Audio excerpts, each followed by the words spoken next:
telah berjanji. Pendengar masih bersama kami di Nusantara Hari Makassar, channel informasi dan inspirasi di kebersamaan kita dalam dialog kentongan di hari ini berbicara terkait dengan topik kita, tangani bencana gempa melalui bangunan tahan gempa. Bersama dengan narasumber kita ada Dr. Insinyur Haji Ayudin STMT IPU ASEAN Engineering ACPE. Kita telah bersama. Assalamualaikum, selamat siang. Ya, selamat siang, Mbak. Saya panggilnya Pak siapa nih? Pak Ayudin ya? Iya. Baik. Betul. Pak Ayudin bersama dengan saya Dwi di Pro 1 RRI Makassar. Pak Ayudin, tangani bencana gempa melalui bangunan tahan gempa. Ini kita mau tahu dulu nih, mungkin perbedaan bangunan tahan gempa dan bangunan biasa itu seperti apa nih Pak Ayudin? Iya, terima kasih Bu atas pertanyaannya. Jadi kalau kita membedakan itu, ya tentu suatu bangunan ketika dirancang atau didesain dalam bentuk struktur yang kuat, ya, maka dia bisa tahan gempa ketika terjadi suatu gempa dengan skala Richter tertentu.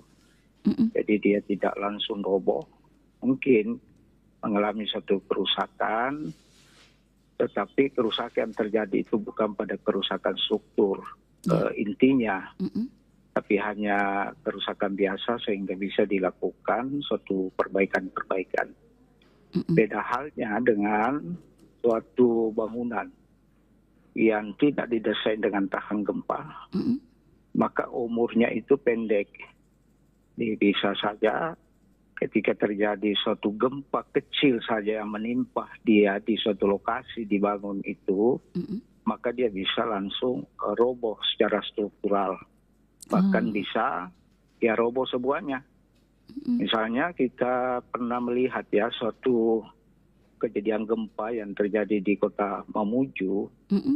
Gedung yang kita banggakan itu seperti gedung DPRD ya. Gempa itu terjadi dini hari. Kemudian begitu gempa terjadi, maka bangunan itu langsung roboh. Nah, itu menunjukkan bahwa bangunan tersebut tidak didesain dengan tahan gempa. Karena bangunan yang sesuai dengan prosedural, dihitung dengan baik, jadi dianalisa dengan baik. Segalanya diperhitungkan, apalagi kita berada pada wilayah jalur gempa, maka seyogyanya kita berusaha keras untuk menciptakan bangunan itu tahan gempa. Karena yang kita pikir itu adalah keselamatan jiwa manusia. Janganlah karena kesalahan kita, kesalahan analisis, kesalahan membangun, kesalahan melihat bentuk, lalu kemudian ketika terjadi gempa kita berada di dalamnya, ya kita ikut meninggal. Itu berarti kesalahan diri sendiri. Itulah sebabnya di wilayah kita ini yang melewati jalur-jalur gempa ya, wilayah tertentu, maka harus ada perhatian penuh untuk membangun suatu struktur itu yang tahan terhadap gempa, sehingga kita bisa hidup dengan nyaman, kita bisa beraktivitas dengan baik, kita bisa memberikan sumbangsi pemikiran kita atau tindakan kita untuk bangsa dan negara yang kita cintai. Baik. Saya kira begitu, Ibu. Baik. Nah, Pak Ayudin, kalau berbicara terkait dengan tadi ketahanan bangunan terhadap gempa, itu biasanya dipengaruhi apakah dari desainnya kah atau dari komponen struktur bangunannya kah, atau mungkin apanya nih yang lebih berpengaruh begitu Pak Ayudin untuk ketahanan suatu bangunan? Iya, terima kasih.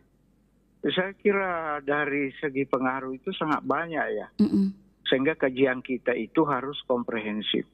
Itu bisa saja dilihat dari segi bahannya. Misalnya di wilayah Sulawesi Barat ya, wilayah Gorontalo, wilayah Manado, wilayah Palu, bahan itu sangat menentukan. Misalnya suatu bahan yang ada di daerah perkotaan ya, yang terbuat dari beton bertulang seperti bangunan-bangunan kita melaju tinggi itu, hotel, ya mungkin ya di wilayah gempa tertentu itu sesungguhnya bahan itu menjadi substansi juga dalam membuat struktur itu tahan gempa. Misalnya kita menggunakan ya suatu bahan lokal ya dari kayu, ya dari bambu, tentu dia elastis, dia mudah digoyangkan oleh gempa, mudah dibentuk dan berbagai macam manfaat di dalamnya. Kemudian kita juga bisa melihat dari segi model. Ketika kita membangun misalnya gedung yang terbuat dari bahan beton bertulang itu, artinya dia menggunakan mix design ya, campuran beton itu, dan di dalamnya ada tulangan, ya. Maka ya kita melihat lagi dari segi model. Janganlah model kita itu berbentuk zigzag atau berbentuk yang unik. Unik perlu dipertimbangkan dari segi artistik. Tapi kekuatannya itu perlu juga dipertimbangkan. Misalnya modelnya itu ya kita berusaha dengan model yang simetrik. Karena model bangunan yang tidak simetrik itu ya perpindahan gaya lateralnya itu akibat gempa itu lebih banyak dibandingkan dengan bangunan simetris. Karena bangunan tidak simetris itu bersifat tidak teratur dan rentan terhadap torsi yang lebih tinggi. Terhadap guncangan itu lebih rentan gitu ya Pak Yudin ya? Ya. Terhadap guncangan itu yang zigzag lebih rentan dibanding yang simetris gitu ya? Iya, betul sekali. Karena dia tidak saling menopang. Betul. Jadi kita bisa mundur sedikit dari segi nilai kecantikan atau keindahan atau nilai artistiknya, tapi kita bisa menang dari segi kekuatan. Nah, kekuatan itu adalah keselamatan jiwa. Jadi yang kita perlihatkan juga dari segi bentuk itu, kemudian jumlah lantai 5, lantai 10, ya kemudian ketinggian juga itu ya menjadi penting untuk diperhatikan. Jangan lantai 1 misalnya tingginya 3 meter, kemudian lantai 2 4 meter, kemudian lantai 4 ya 4,5 meter ketinggian itu. Ya maka itu semua ya sebenarnya bisa kita rubah. Karena di dalam suatu analisis itu bisa kita dapatkan suatu kajiannya. Nah kebetulan saya lebih banyak menangani analisis suatu kekuatan ya pada gedung berlantai. Itu biasa saya buktikan dengan itu. Bahwa ternyata dengan bangunan yang teratur itu adalah bisa ya kita mereduksi sedikit kekuatan gaya lateral gempa yang terjadi itu, sehingga struktural boleh rusak struktur itu, ya akan tetapi struktur yang rusak itu tidak sampai pada badan atau inti struktur tersebut, sehingga kita bisa melakukan suatu perbaikan. Baik. Nah, tapi ini wilayah gempa, ya di pedesaan itu sudah di Sulawesi Barat ya, dengan banyak tinggal orang tua kita di sana. Mencari nafkah, ya kalau boleh saya sarankan, ya menggunakan bahan-bahan lokal. Bahan lokal di samping dia murah biayanya, kemudian kita bisa memodel sesuai kehendak kita. Lalu kemudian ketika terjadi gempa, hanya goyangannya sedikit, jadi tinggal kita pondasinya yang kita lakukan modifikasi di situ. Jadi, sehingga begitu terjadi gempa, ya kita pada dini hari tetap kita nyenyak tidur ya. Jangan jadi kalau sangat dekat dengan epicentrum. Begitu terjadi gempa, kita ada ketakutan. Udah lari keluar, dan bukan solusi juga itu, karena di situ kita mencari nafkah. Situlah keluarga kita, situlah kita membangun. Banyak aspek yang perlu diperhatikan. Jadi kalau menurut saya sih tidak perlu ada ketakutan ketika kita berada di wilayah jalur gempa. Yang perlu diperhatikan adalah bagaimana kita bersahabat dengan gempa dan bagaimana kita membangun suatu konstruksi yang kira-kira memang disukai oleh gempa itu.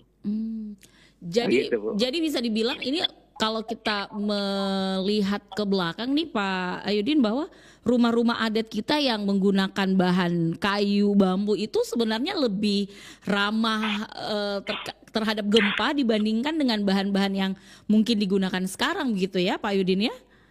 Iya betul. Jadi ya harus memahami itu bahwa sebetulnya ilmu orang tua kita dulu ya, Sebetulnya itu adalah ilmu mumpuni dan bisa kita lakukan kajian teknologi sekarang, sehingga kita melihat rumah-rumah kayu tertentu itu sampai sekarang masih bagus, masih ditempati oleh anak cucu ya kan. Itu berarti bahwa bisa kita lirik itu khusus pada wilayah-wilayah tertentu yang memang melewati jalur gempa itu. Dan yang kedua, saya kira suatu bangunan itu disesuaikan di mana kita berada, di lokasi mana kita. Kalau kita berada di pinggiran-pinggiran sawah, misalnya yang tidak banyak gedung melonjak tinggi itu, ya maka tentu yang paling bersahabat itu adalah menciptakan suatu bangunan atau tempat tinggal kita yang bersahabat dengan kondisi alam. Sehingga dari segi lingkungan kita sehat, kita menikmati angin-angin sepoi, kita tidak perlu mengeluarkan anggaran dengan membeli lagi AC, sesuai dengan kondisi kita. Jadi sebenarnya ya, itu sih saran saya. Jadi sebenarnya gini ya Pak Ayudin ya, untuk masyarakat mungkin yang ingin membangun rumah begitu ya, terutama yang tahan gempa, ini tidak hanya melihat dari segi desainnya saja, karena kan makin kesini ini kita lebih pengennya yang unik-unik begitu ya Pak Ayudin ya, tapi agak terkesampingkan nih dengan struktur bangunan yang ternyata harus tahan gempa, walaupun mungkin bukan berada di daerah yang memang rawan gempa begitu ya. Tapi kan makin kesini terkadang gempanya di mana tapi terasanya juga di Makassar mungkin. Nah ini kan juga harus kita antisipasi hal-hal seperti ini ya Pak Ayudin ya. Betul. Karena di dalam ilmu teknik itu ada istilahnya pitch ground acceleration ya.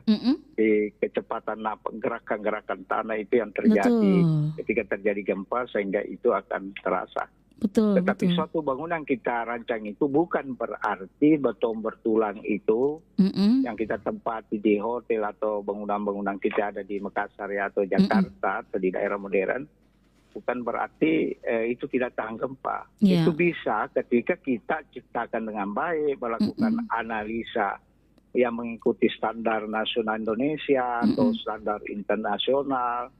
Karena di dalam suatu program itu kita bisa melakukan suatu simulasi ketika kita berikan gempa di dalamnya, sehingga kita bisa mengetahui ya sebelum kita bangun di daerah mana, elemen struktur yang mana ini mengalami suatu kerusakan. Maka pada saat itu diberikan suatu perkuatan.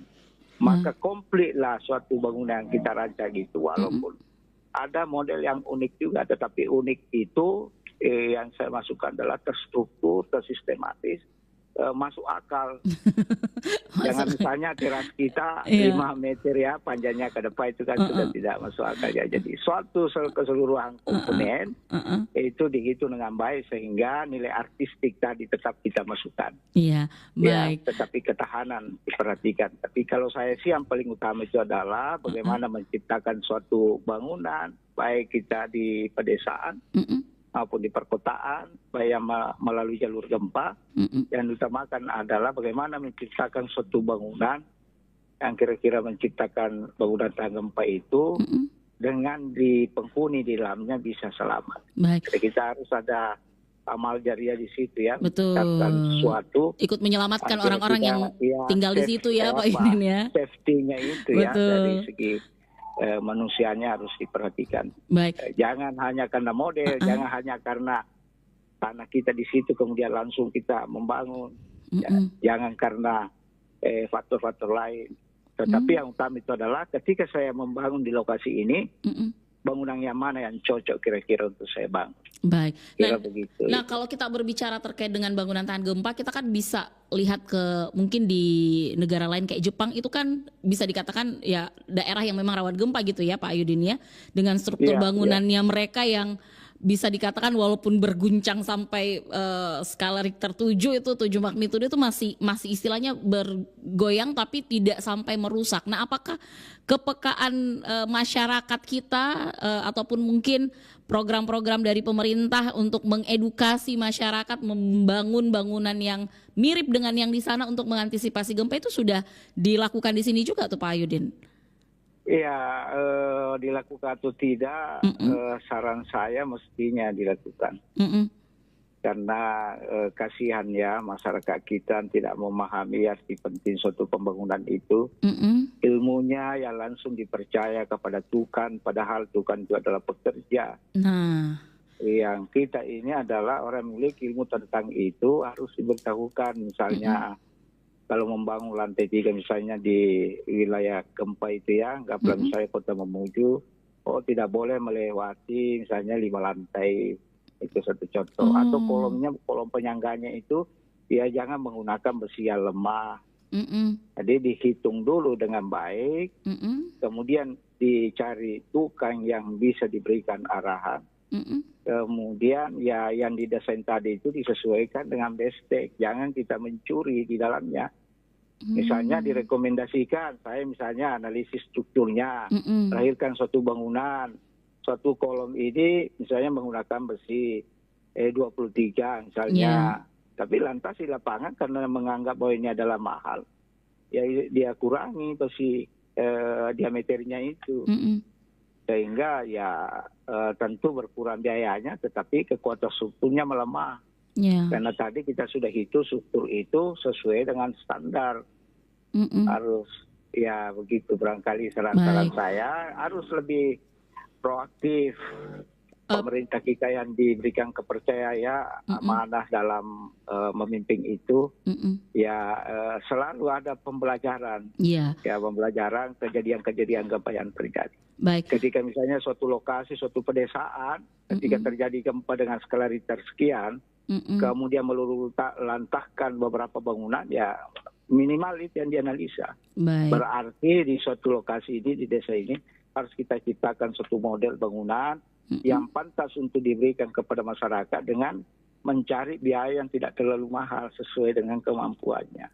Kan tidak mesti mahal. Betul. Nah Pak Yudin, kan kalau berbicara terkait mungkin analisis apakah ini lokasi rawan gempa, kemudian bagaimana mengantisipasi dari jenis bangunannya. Terkadang kan masyarakat awam seperti kita ini kan nggak tahu tuh Pak. Misalnya kita beli tanah atau beli mungkin perumahan yang sudah jadi begitu ya. Kita kan istilahnya masyarakat sekarang terima beres gitu ya Pak Yudin ya. Tanpa mengetahui apakah bangunan ini sudah memenuhi standar bangunan tahan gempa atau segala macam. Nah itu apakah sudah ada mungkin di setiap daerah di dinas mungkin tata ruang atau apa, memang daerah-daerah yang punya standarisasi ini wilayah harus dengan bangunan seperti ini, wilayah ini itu apakah sudah ada yang seperti itu? Karena kan untuk masyarakat awam kita nggak tahu, biasanya kan kalau punya tanah minta tolong disuruh bangun kan langsung aja kasih ke tukang, saya maunya model kayak gini, begini tanpa ada analisis gitu Pak Ayudin. Iya. Nah itu harus kemana masyarakatnya nih Pak? Betul. Jadi kalau sudah ada edukasi sebelumnya bahwa bangunan itu sebenarnya bisa dianalisis dengan tahan gempa.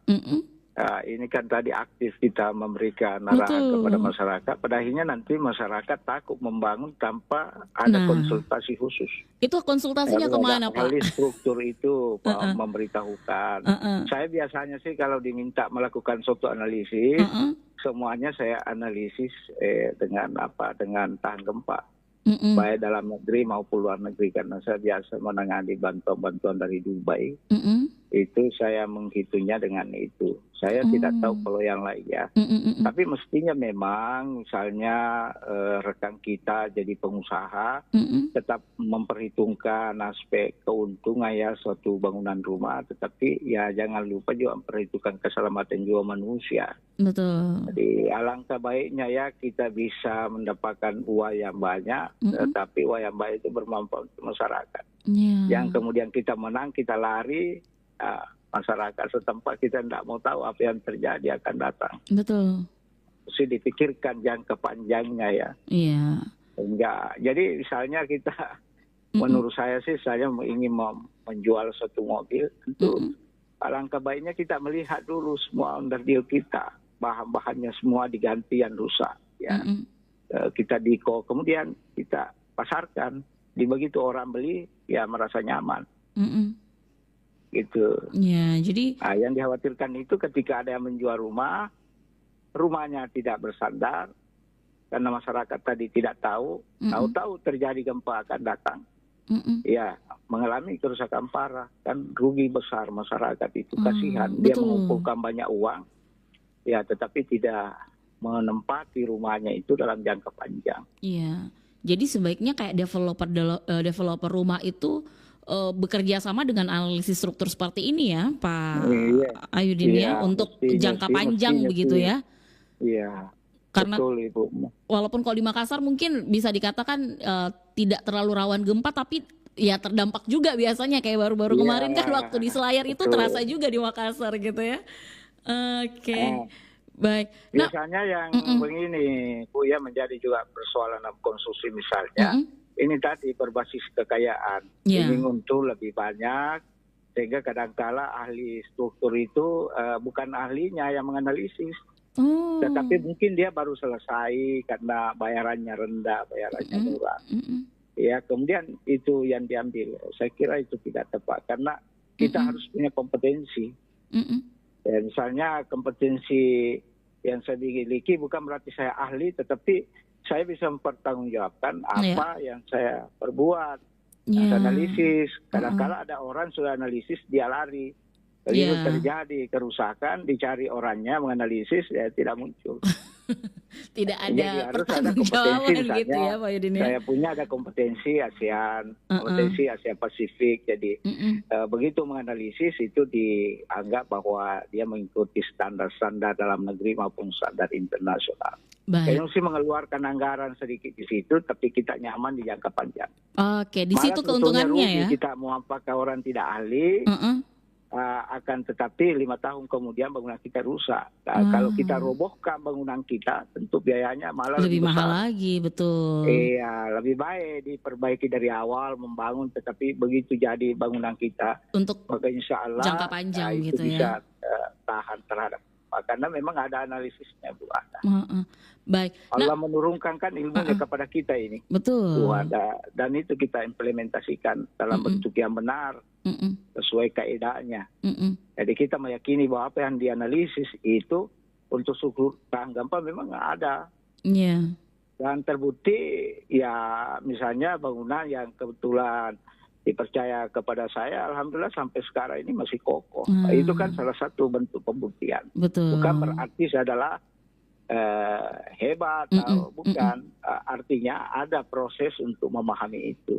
Sama dengan masyarakat tadi, ketika edukasi terus-menerus dilakukan, maka masyarakat nanti pada akhirnya dia memilih kepada tukang dan konsultasi kepada ahli-ahli struktur sebelum meletakkan satu fondasi itu, sebelum meletakkan slopnya, sebelum timbalnya dan sebagainya.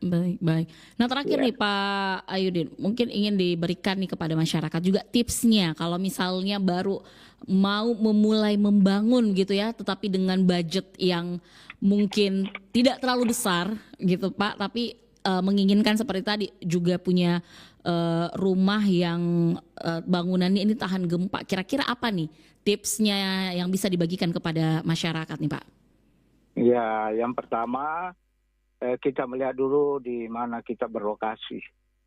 Jadi kalau misalnya kita berada di jalur gempa ya, maka minimal struktur tanah itu kita paham sehingga kedalaman satu pondasi itu ya bisa kita rancang dengan secara ekonomis di situ.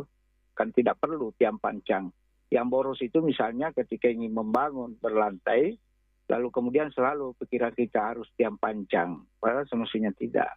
Jadi ada solusi-solusi misalnya ketika kita ingin membangun dengan harga biaya tapi kuat, ya itu tadi pemilihan pondasi yang cocok. Kemudian kalau daerah jalur gempa, ya kita menggunakan bahan-bahan lokal. Ya, kemudian bentuknya juga jangan terlalu unik, tapi dia adalah simetris. Kemudian ketika kita membangun berlantai, ya maka tinggi antar lantai juga diperhatikan itu. Kemudian pada saat kita membangun, ya kita awasi itu kan tidak dengan baik, agar tidak ada celah di situ. Pada saat pencampuran, kalau kita membangun rumah yang berbahan pasir ya, berbahan beton itu ya kita melihat pada saat proses pencampuran. Terutama pada saat lantai 2 itu melakukan pengecoran ya menggunakan molen kecil itu kan banyak sebetulnya celah di situ, karena bahan ini mestinya sudah diletakkan di lantai, sudah dicor itu, tetapi dia harus jalan kaki sampai ke atas sehingga mutu betonnya itu berkurang. Jadi mutu beton itu dipengaruhi oleh saat kita bekerja, saat pencampurannya juga. Jadi kalau mencampur itu berapa kerikil, berapa beton, berapa pasir, berapa semen, sebetulnya itu ada hitungan, selesai namanya. Kalau yang ada di kampung-kampung kita itu tidak dihitung. Jadi langsung mempercayakan kepada tukang. Bukan berarti tukang tidak ahli, memiliki pengalaman, tapi alangkah baiknya kalau kita berikan sentuhan teori. Teori yang pas, kemudian diberikan, ya bisa menciptakan pengguna yang kuat. Ya, supaya tidak terjadi suatu perlemahan. Baik. Kalau misalnya anggarannya tidak cukup, ya saya sarankan bisa memanfaatkan bambu. Bambu yang sudah tua direndam dalam air, kemudian kita pasang, kita bentuk, kita buatkan suatu ikatan yang cocok.